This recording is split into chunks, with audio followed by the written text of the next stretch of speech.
Amis, une enquête minutieuse du Financial Times vient d'éclairer l'opération pour éliminer Khamenei. Pendant des années, Israël a regardé Téhéran comme on regarde sa propre rue. Chaque feu rouge, chaque caméra de circulation, chaque trajet des gardes du corps des dirigeants iraniens. Selon plusieurs sources de renseignement, presque toutes les caméras de circulation de la capitale iranienne ont été piratées.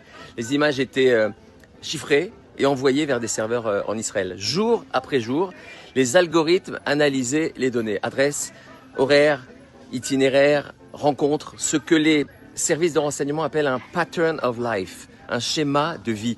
Des milliards de points de données analysés par l'unité 8200, le Mossad et le renseignement militaire. L'objectif, il était unique, transformer l'information en cible précise. Lorsque l'ayatollah Ali Khamenei devait se rendre dans son complexe de la rue Pasteur à Téhéran, les analystes savaient déjà presque tout.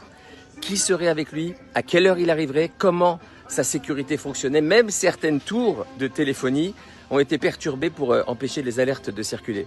Un responsable israélien, il a résumé comme ça. Il a dit « Nous connaissions Téhéran comme nous connaissons Jérusalem ».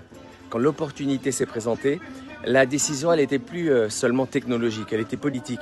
L'opération était le résultat de plus de 20 ans de priorités stratégiques données à l'Iran, depuis une directive d'Ariel Sharon au Mossad en 2001. Mais elle s'inscrit aussi dans un nouveau calcul stratégique né après le 7 octobre. Quand, dans la doctrine israélienne, le renseignement de ciblage, ce n'est pas seulement un outil militaire, c'est le cœur de la stratégie. D'abord prendre les yeux de l'ennemi, puis frapper avec une précision chirurgicale, parfois à plus de 1000 km. Ce qui apparaît aujourd'hui comme une frappe spectaculaire est en réalité le résultat d'un travail silencieux, patient et méthodique. Des années d'observation, des montagnes de données et une certitude qui guide toute la culture du renseignement israélien. Quand l'État d'Israël décide qu'une cible doit être atteinte, le renseignement trouve toujours le chemin.